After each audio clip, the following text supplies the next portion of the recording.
Hello, dear friends. I hope that you can see me and hear me very well.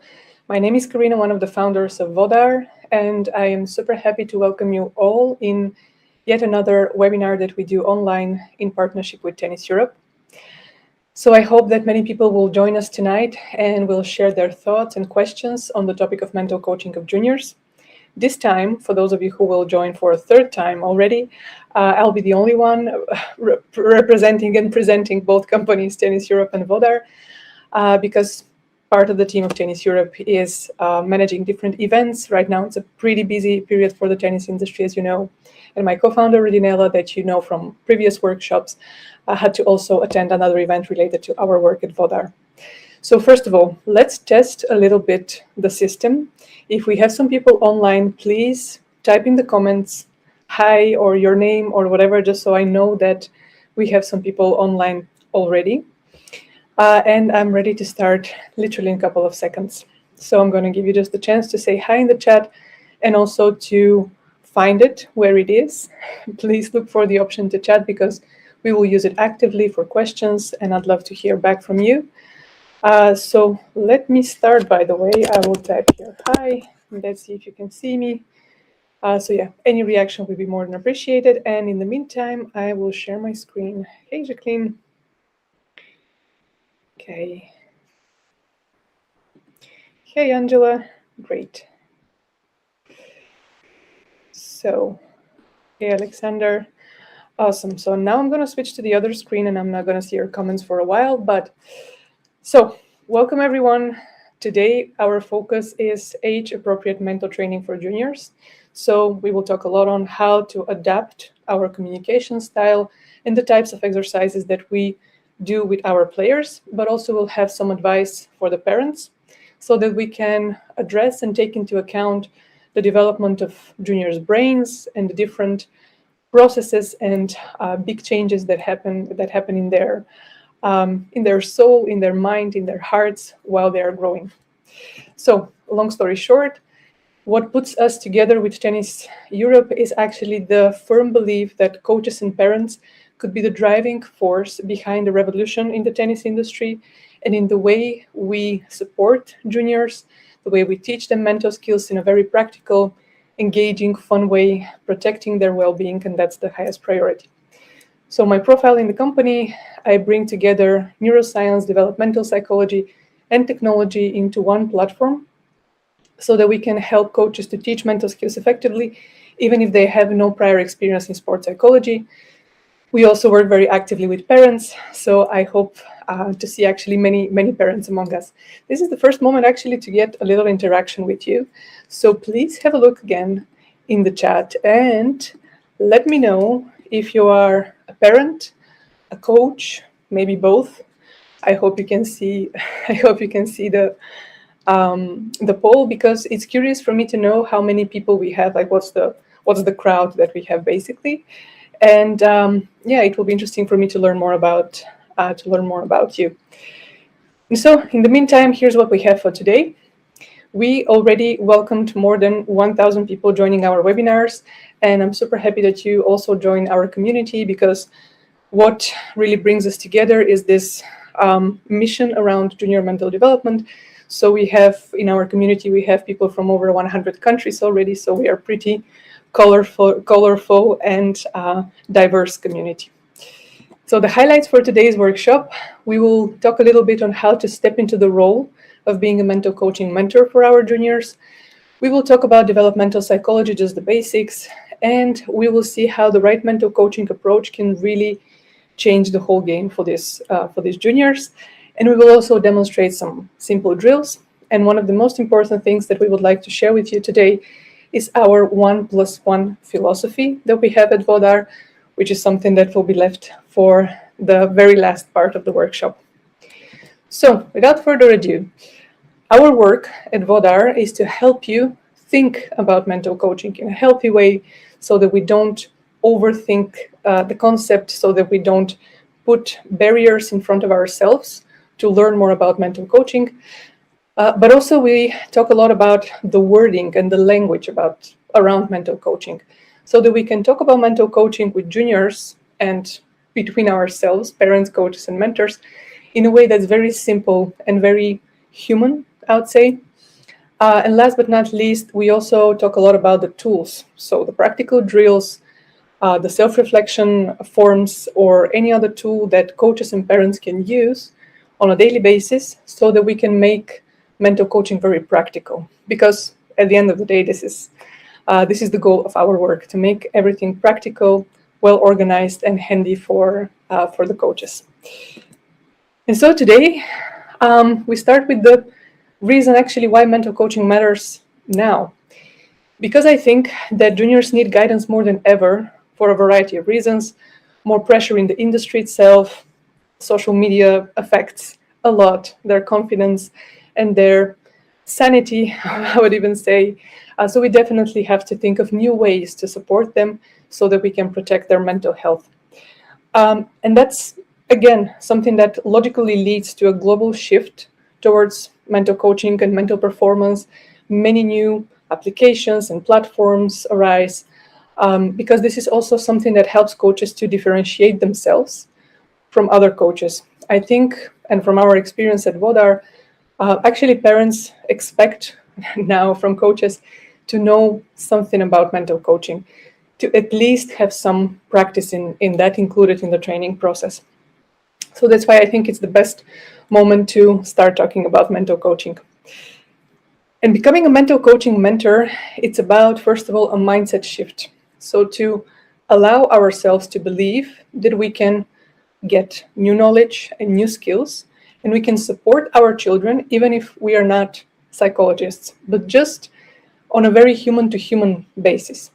When we become more knowledgeable about mental coaching, mental skills, and all of that, in all of that area of knowledge, then naturally we can become also supporters and mentors for our children.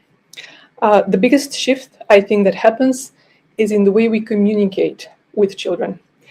Because the way we communicate and the way we explain and help them to figure out what's going on in their mind, with their emotions, this is the master skill, the meta skill that we have to develop if we want to become mental coaching mentors. But also to find our community, which is something that I would love to provide for you and the team behind Vodar, because really there's a lot of information out there, but it's really interesting and super nurturing to have someone to talk to about this. So yeah, hopefully we will provide also the community for you. But we have to also distinguish what mental coaching is not. So we definitely don't talk about diagnosing, overanalyzing, like labeling things in a way that, we try to fix emotions, or we try to control, we try to put like too much pressure on children. No, actually mental coaching is all about creating emotional safety. That's the first and the biggest priority for our work at Vodar, to teach you how to do that and to help you grow in that direction. To also teach simple mental habits, nothing too complicated, nothing too complex, just the basics. But also it means to educate yourself, to put attention and time into learning more about the topic of mental coaching, because I can tell you again from experience, it's really easy when you start making small steps and when you start to experiment with the tools and with the knowledge that we provide, because the biggest reward in this process is that actually children are very open to this topic. When it's introduced in the right way, children are more than happy to join the conversation and to participate. So, mental skills versus cognitive skills. We make this important differentiation because those are the two big groups, let's say, of skills that matter when we talk about mental performance. So the mental skills, those are the skills that are related to self-regulation, to self-awareness, to emotional control. And those are the skills that answer the question, how do I handle what's happening inside me? So this is all the emotional intelligence and the possibility to integrate and make sense out of a certain experience that we have. The cognitive skills, those are more decision-making skills. how do I understand and decide what to do, which again is related to the strategy of the game, the tactics, the adaptation of the player in different situations.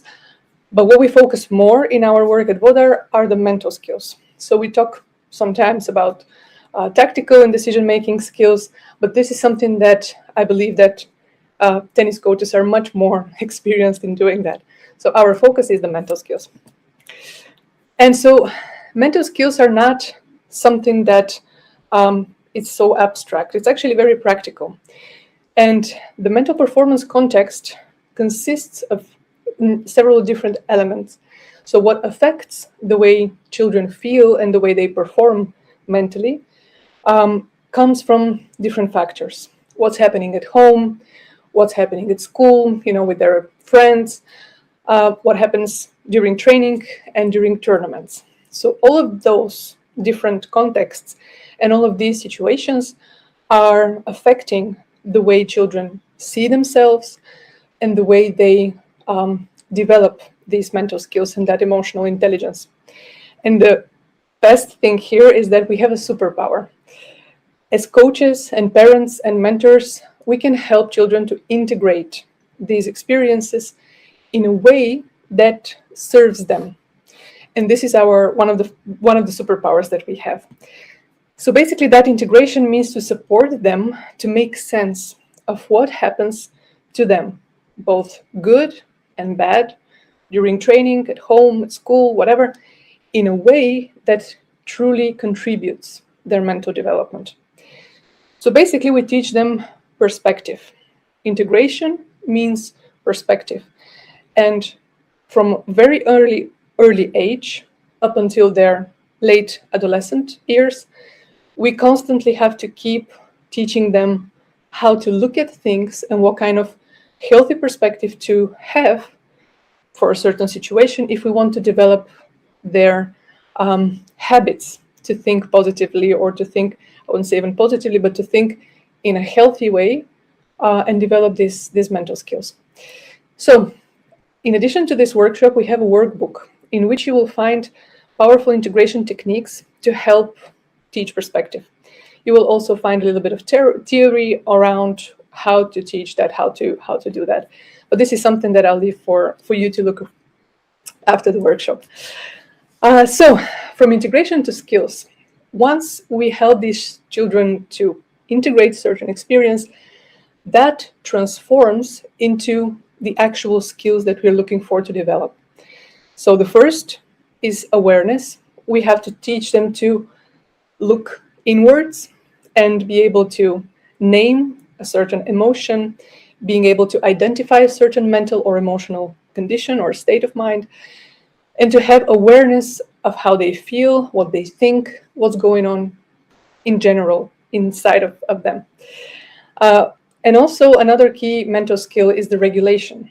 Okay, so something happens, they feel angry, they can notice that, so they're aware of that, but then how they can regulate this, how they can change from being super angry or experiencing a very intense emotion into being calm, switching their focus onto something else, how they can regulate all of these emotional and mental processes. How they develop resilience, another really important skill if we want them to remain in the sport for long. So how they manage to recover, to deal with all the mental pressure of being a junior athlete, basically. And last but not least, to teach them how to define their identity beyond the sport and through sport.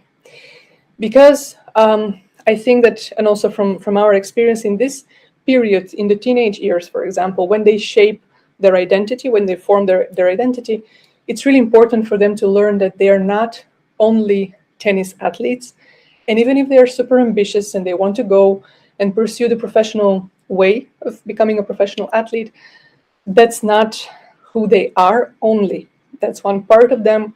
And there is another part that also needs attention, so that if by chance at some point something happens, they don't succeed with this attempt to become professional athletes so that they don't feel completely lost. Because this is what happens very often around the age of 20 something, when they already see that maybe the progress that they have will not allow them to have professional careers. They found themselves completely lost because the last 15 years of their lives went into very focused athletic work. And at some point they realized that suddenly that's not going to be their future, that's not going to be their identity.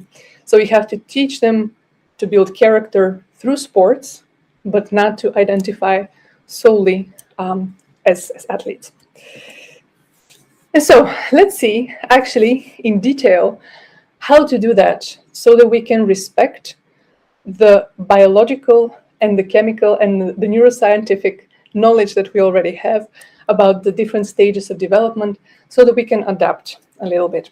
So, first things first, we have the amazing opportunity to utilize this period starting from around 8 up until 25, but let's say up until 18 in the context of this current workshop. This is the period where the brain is really flexible, really open to new experiences.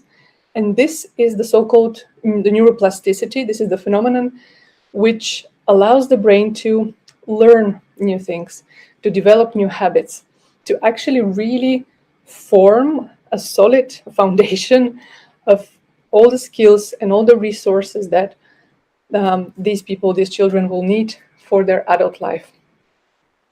But we also have to take into account that juniors' brains are under construction. Some of the higher cognitive processes like critical thinking or impulse control are actually developed through time. They are not available for them, especially in the teenage years, in the same way like they are available to us as adults. And that's literally something that their neurobiology is wired for. So we have to be patient, and we have to set sometimes the right expectations for this process and for this period, so that we can adapt what we do. Another thing is that children feel first and think second, which means that whatever we do, we have to take into account their emotional state, and we have to always prioritize aligning with their emotional state and then trying to ask them to think more rationally, to reflect, etc. I'm, of course, oversimplifying that right now, but you will see when we talk in a minute how exactly this changes in different stages.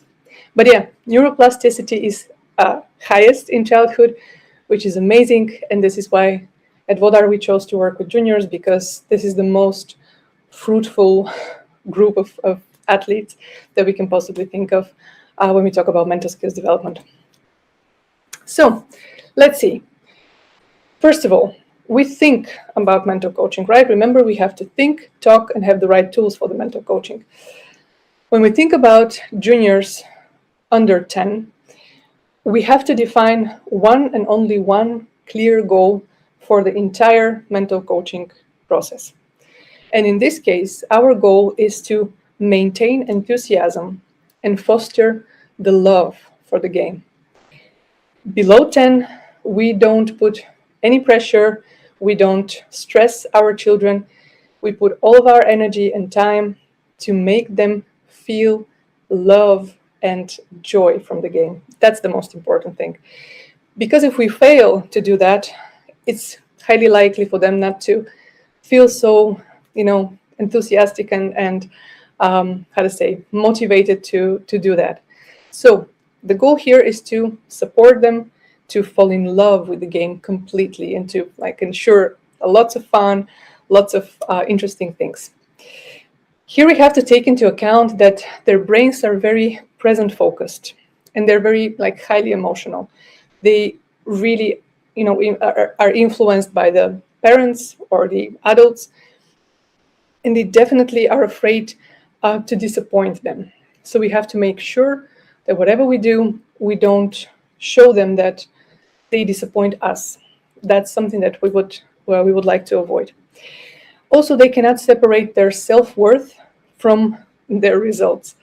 So unfortunately, we have to be very careful on how we frame failure in this age, because they associate this with, I'm just, again, oversimplifying. My mom doesn't love me because I failed.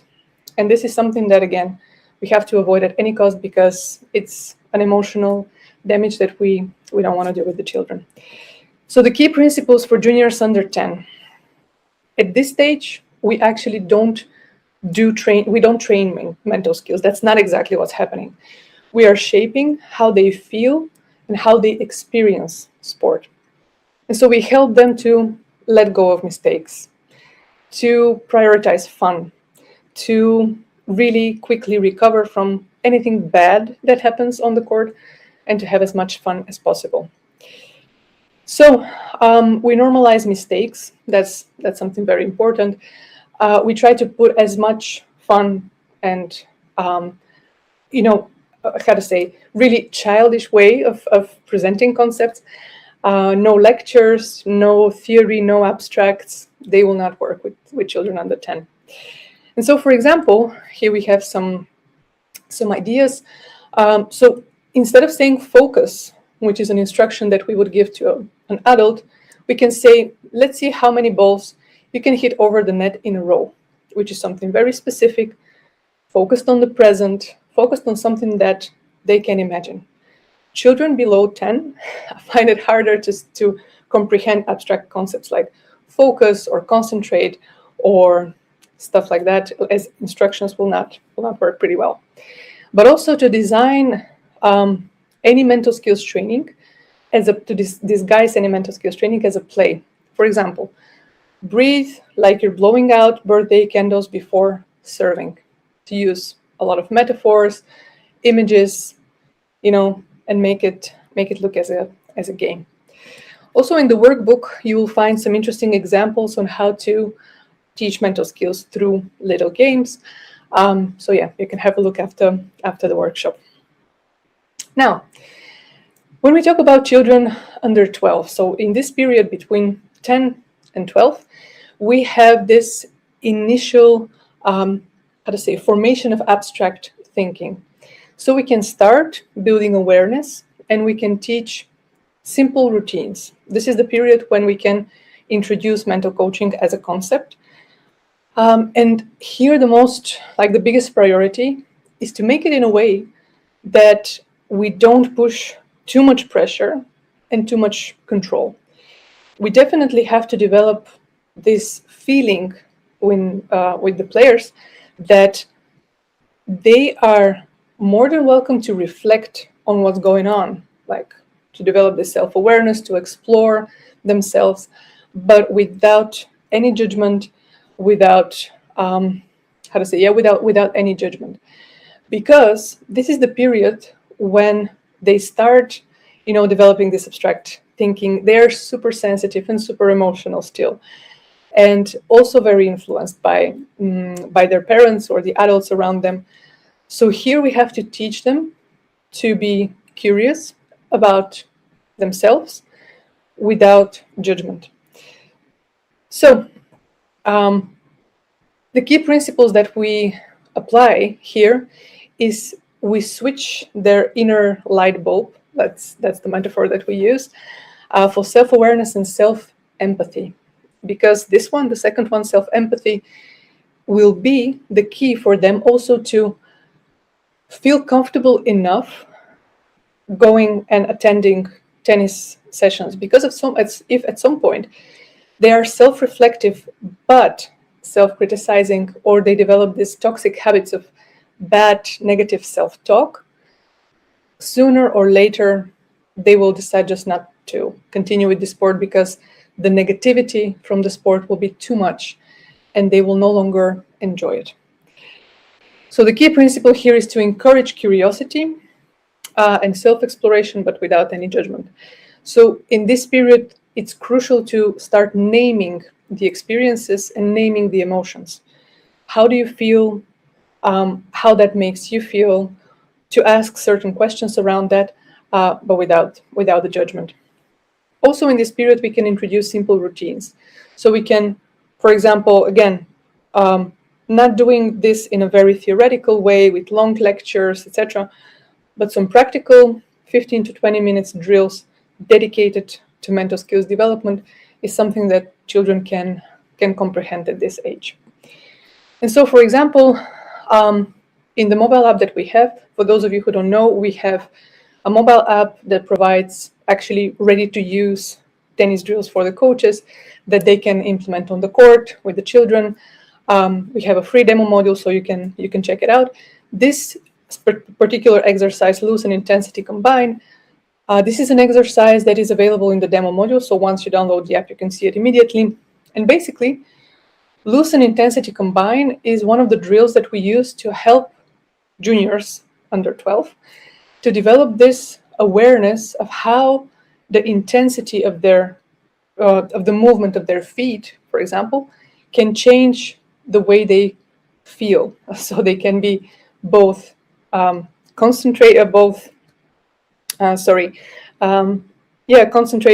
and relaxed, and they can experiment with these different feelings. And so this is a way for them to develop this self-reflection skill, how to change and to switch from, let's say, intensity level 4 to intensity level 6 of their game, and how this feels in their body, for example. This is the drill that helps them to learn that. And also in the workbook, we have one super interesting off-court exercise, which is called the Thought Detective. This is a way for you to support children to reflect on some highlights from the previous week, let's say. It could be a situation from a tournament, it could be a training session, it could be something else. So this exercise for 10-15 minutes after the training session, with the whole group or individually, it helps you to create this conversation about what happened, how these things made you feel, what did you learn, what did you observe, how do you see a certain situation. Those are the questions that will activate this self-reflection mechanism for children, and they are really, really amazing for children under 12.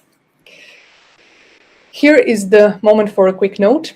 Please use the chat to ask questions. I'm going to look at it in a moment if you have something in mind already, because right now I'm focused on the presentation, but afterwards we will have about probably 10 to 15 minutes to discuss your questions. So put everything in the chat, and I will then go back and see what your questions are. So we continue. Under 14, this is a very interesting period because, and of course, here what we give as examples, those are generic examples because, again, sometimes the situation may vary from one child to another. But in the period between 12 and 14, actually, to be honest, right now, it starts around the age of 11, 10, even sometimes 9, but it's not, how to say, written on stone. This is the period when children start to really form their identity, which means that the process of separation from adults, parents, authorities in any form, teachers, coaches, etc., starts to happen. And this is amazing. This is great because that's the beginning of the development of their autonomy, basically, which at the end of the day is the best that we can expect from our children, to develop autonomy so that at some point parents, coaches, mentors, teachers become obsolete in a way. So this is a very, very interesting and very important period. Here, our priority is to develop emotional regulation, resilience, and responsibility for mental habits, because this is also the period when emotional experiences are getting even more intense. Juniors become very self-aware about their image.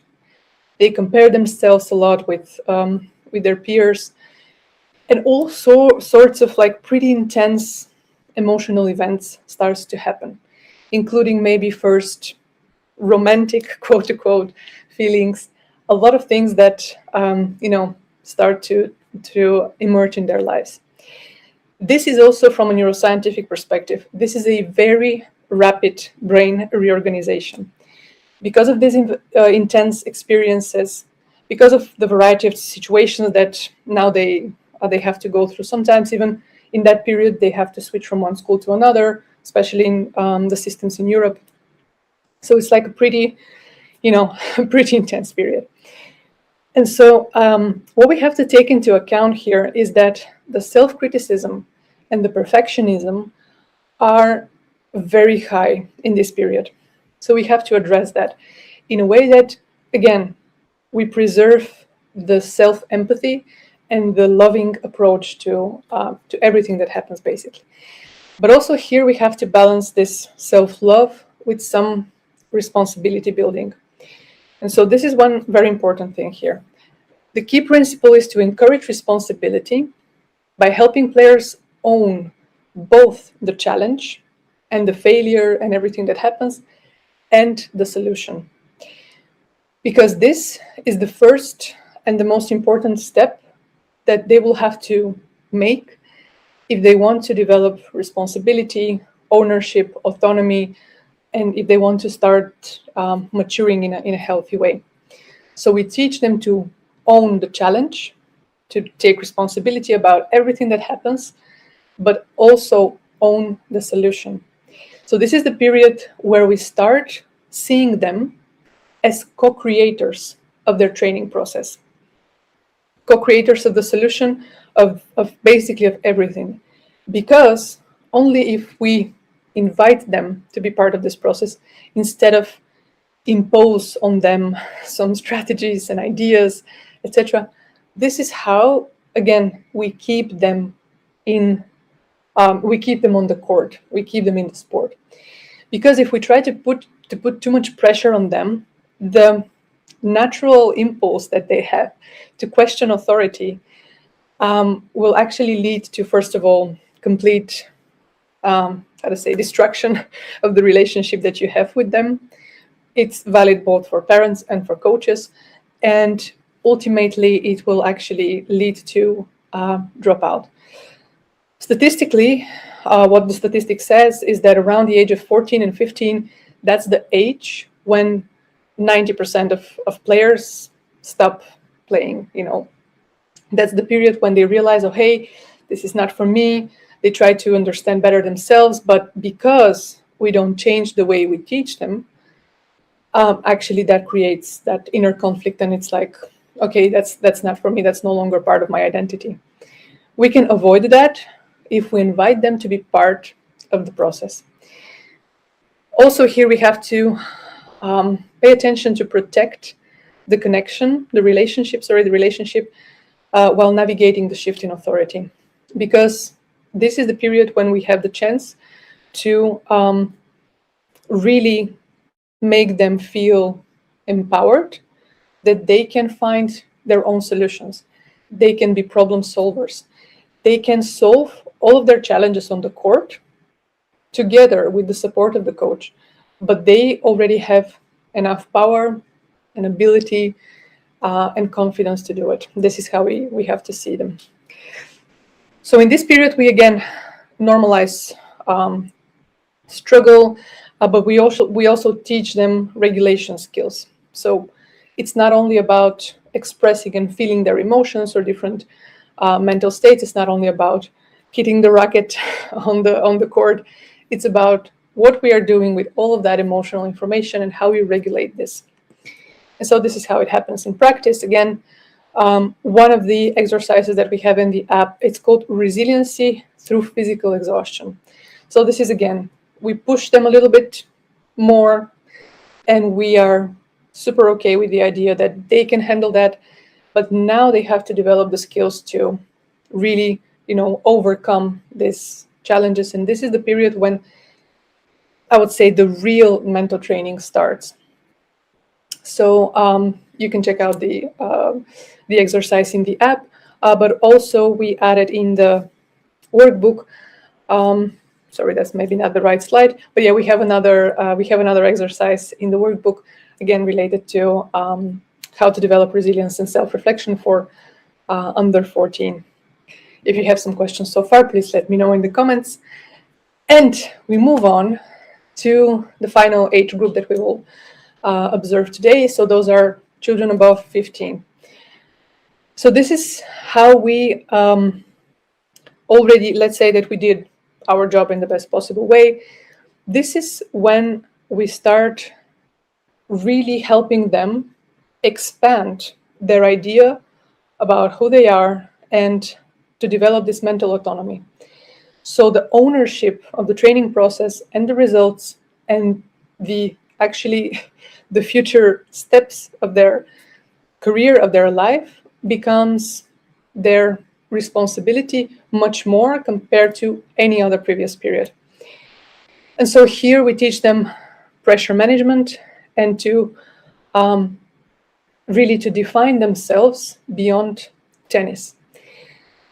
So at this stage, they have very improved abstract thinking. They already can have pretty complex ideas to explore. And they have a better emotional control compared to before, but still sometimes not ideal. Under high pressure, for example, it's sometimes it definitely varies. But also in this period, the expectations from adults and from themselves increase because of rankings, scholarships, career development opportunities, etc. So this is also, again, a period that is very intense and intense in decisions that have to be made. So the fear of failure and judgment is also very high.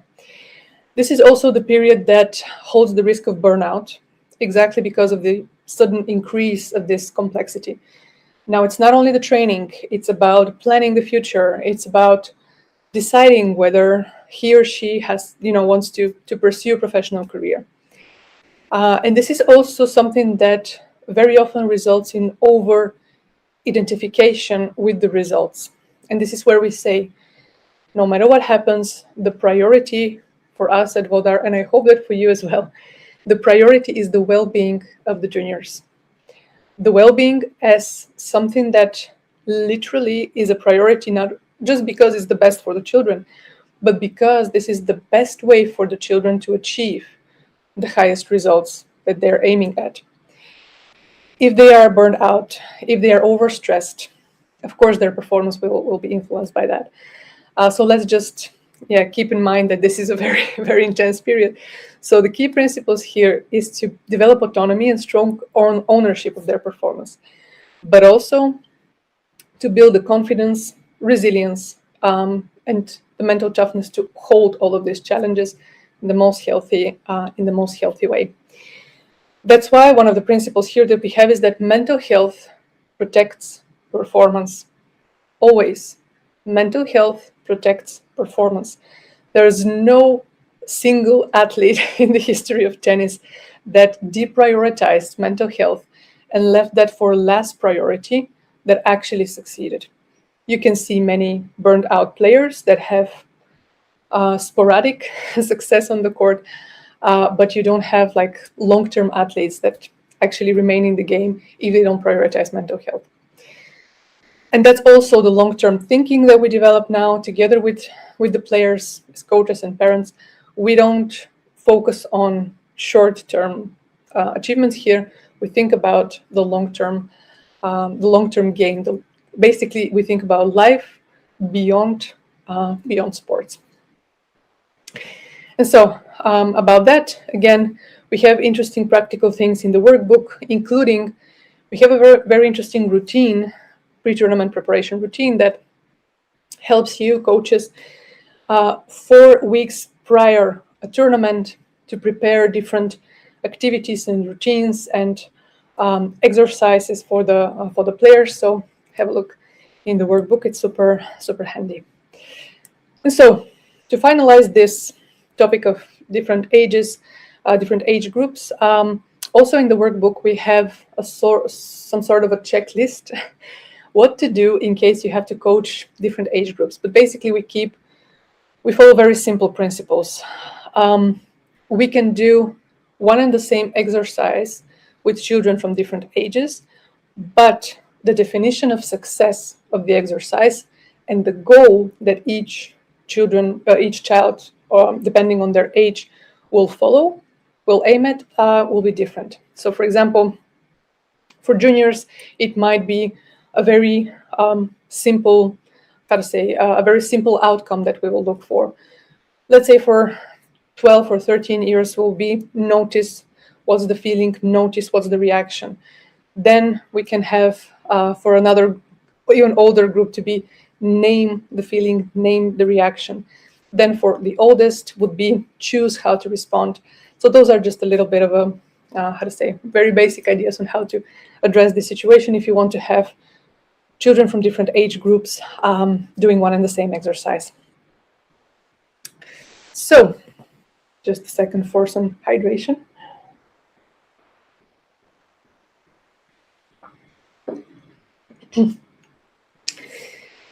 So all of these different conversations and drills and ideas that we discuss with players could be a great opportunity for growth, to shape mental strength, to really develop these skills. But only if, and that's the absolute non-negotiable prerequisite, only if the children feel emotionally safe in your presence, in this process. Again, it's pure science. It's not my opinion. It's just how the brain works. If the brain is under stress, you have very active amygdala, you have all the bad hormones, cortisol and adrenaline, for example, that literally blocks the ability of children to learn, to listen, and to accept what you have to tell them. So emotional safety is actually your best friend as a coach, as a parent as well, if you want to transfer an idea, to transfer any knowledge to the children. Because once the brain is calm and the children feel safe, we have dopamine, oxytocin, serotonin in the game. If they have fun, if they have this playfulness, as a regular part of their training session, this is the optimal state that you can put them in, and also to address how the brain works, because once the brain is calm and we have the biochemistry necessary for a successful learning process, basically what happens is that children are able to use the prefrontal cortex. So those are the areas of the brain that are responsible for learning new things, analyzing ideas, having all of that, all of these cognitive processes, let's say. So this is something that you have to definitely ensure. But again, how to make the difference? In the workbook, we have a self-reflection questionnaire, which is both for parents and coaches, so that you can see, okay, what's exactly the environment that you create? Is it a bit too, is it actually really safe? And the interesting thing is that you can fill this questionnaire together with your child or with your players and have this reality check.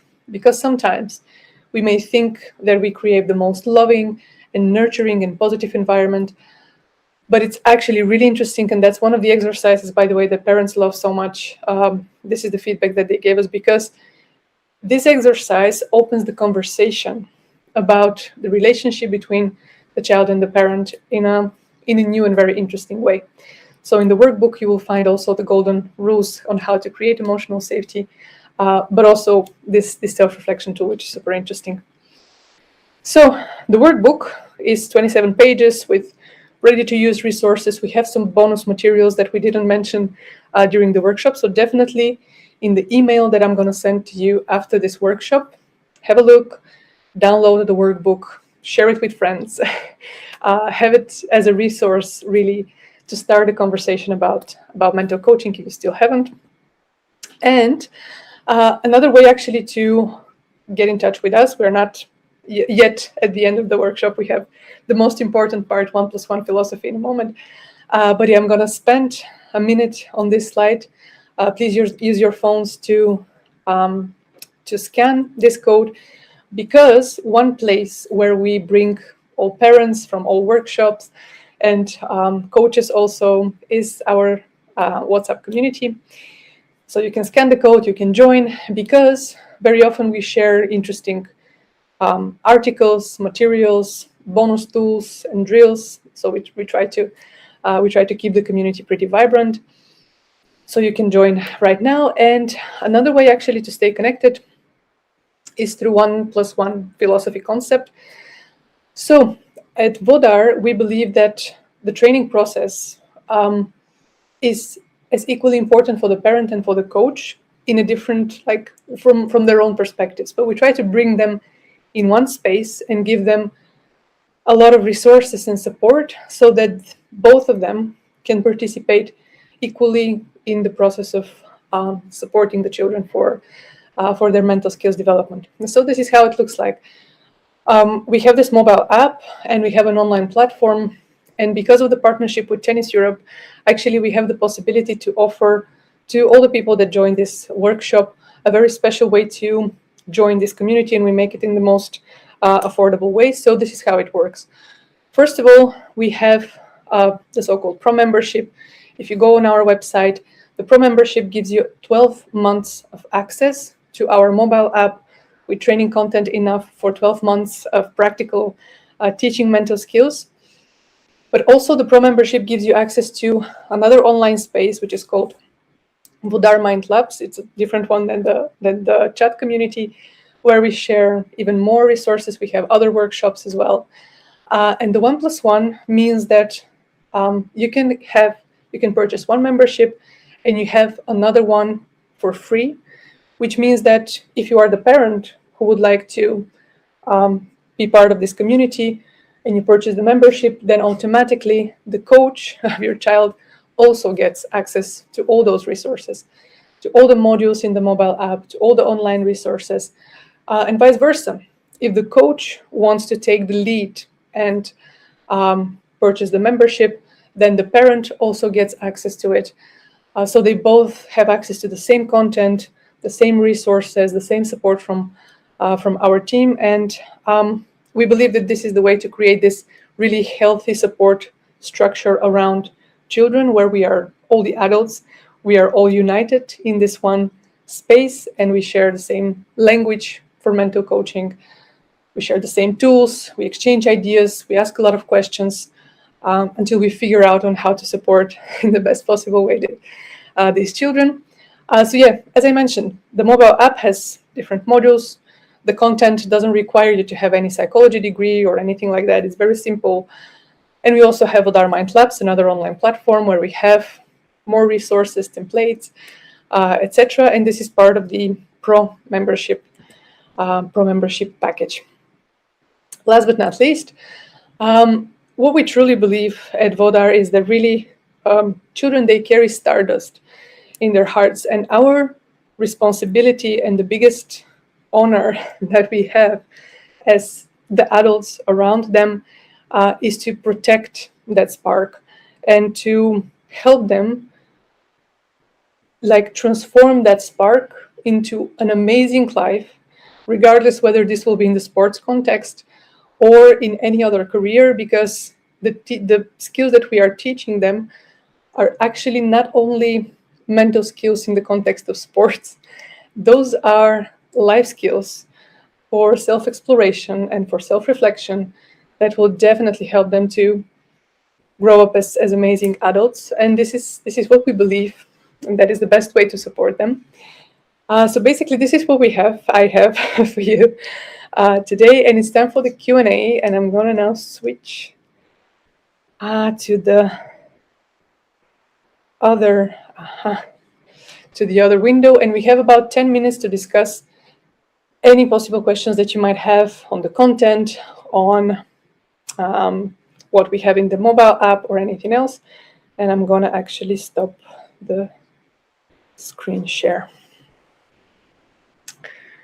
Okay, so please use the chat to ask questions if you have something. I'm going to have a look now. So one question is where we can find the workbook. It will be sent via email right after this workshop ends, so in about maybe 20-30 minutes after that, together with the presentation. And also You will get recording of this workshop, which will be available tomorrow morning. Okay.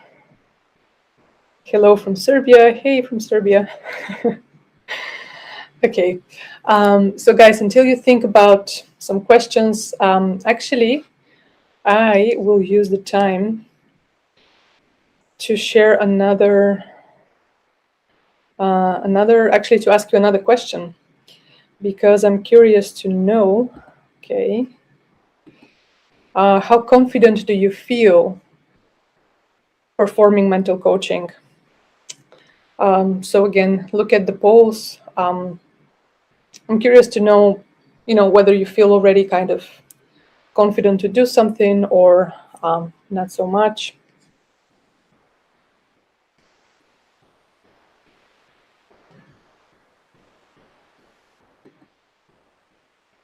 Okay, we have a question. What about younger children that under 10, 10 just playing? Yeah, for under 10, we can, I'm going to give you an example. In that age, we have to make the whole training process as fun as possible, but we still can teach, for example, focus. The difference is that we don't really talk about the skill as we would talk about it with an adult. So we don't talk with children like, hey, you have to focus. No, we say, for example, and we have this example in the workbook. We have a little game that is called reset button. The reset button could be an imaginary button on the racket or on the hand of the child. And once we have to ask children to go back and focus on the training, on the drill, on the session, instead of saying, hey, focus on what I'm saying, focus on the drill, whatever, we say, hey, we hit reset button. And when we hit reset button, we explain to them, once we hit the reset button, we bring our attention back on the court. But the reset button is something that they do physically, and it's something like a little game. It's easier for children to imagine that there is a reset button, and when this button is pushed, they can bring their attention back into the session, because this is, again, something like a metaphor, like a game, something that it's much more likely for them to understand. So, for example, this is one thing.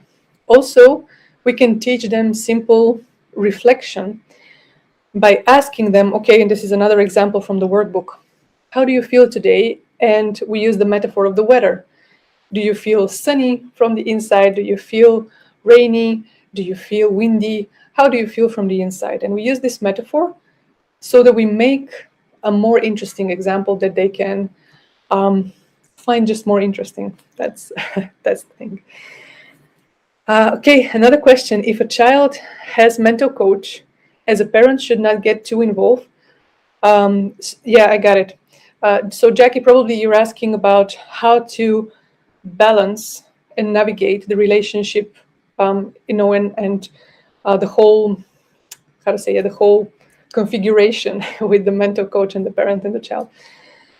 So I would say that this is something that definitely has to be done as a conversation without the child. You have to have a conversation with the mental coach one-on-one as adults and agree and align on several different things.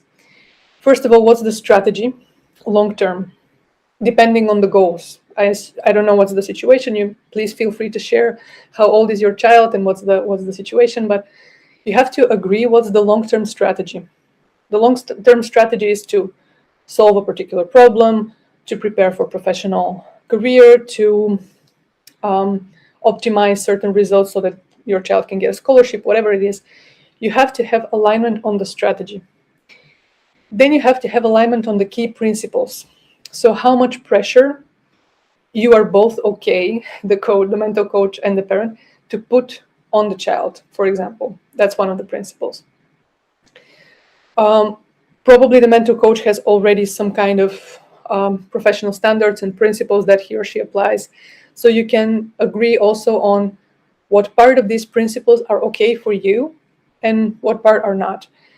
And the idea here is to create space where you can show respect for the coach, but also you are allowed to require respect also from the coach.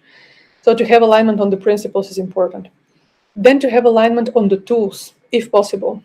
What kind of exercises or a mobile app or whatever the coach is using.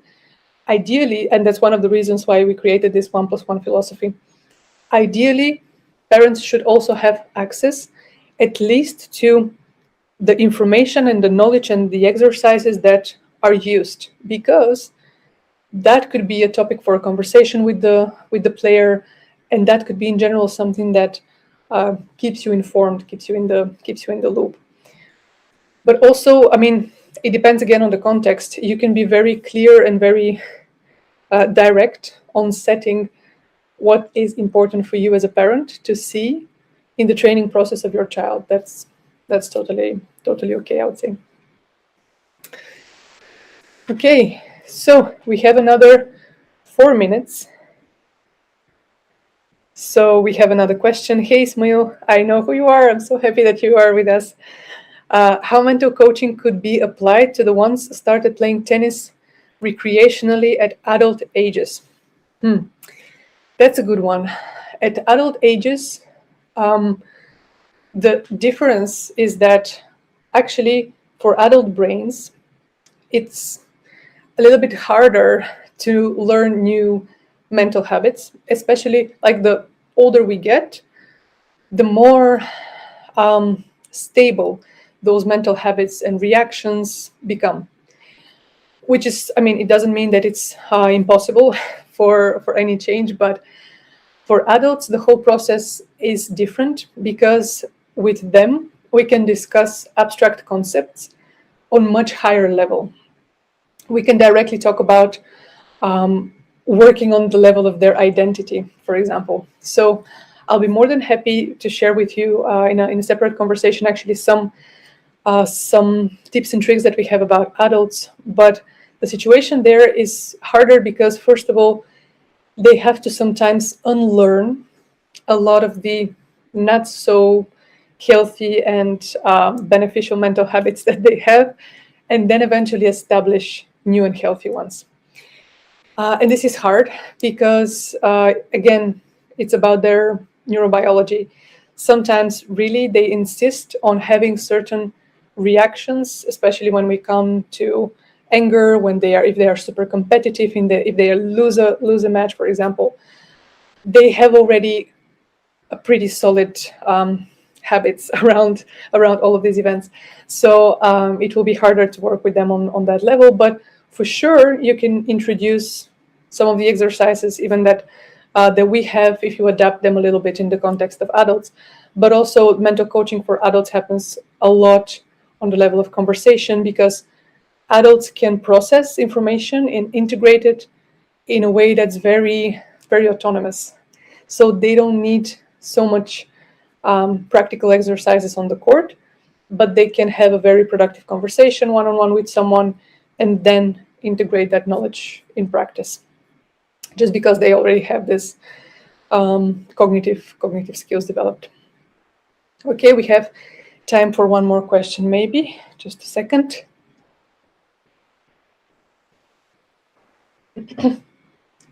So, what is the approach as a parent when a child gets frustrated or loses focus? So, our job, and again depends on how old is the kid, but our job is to teach them coping mechanisms, to teach them different ways to navigate certain situations without us being part of the solution at all times.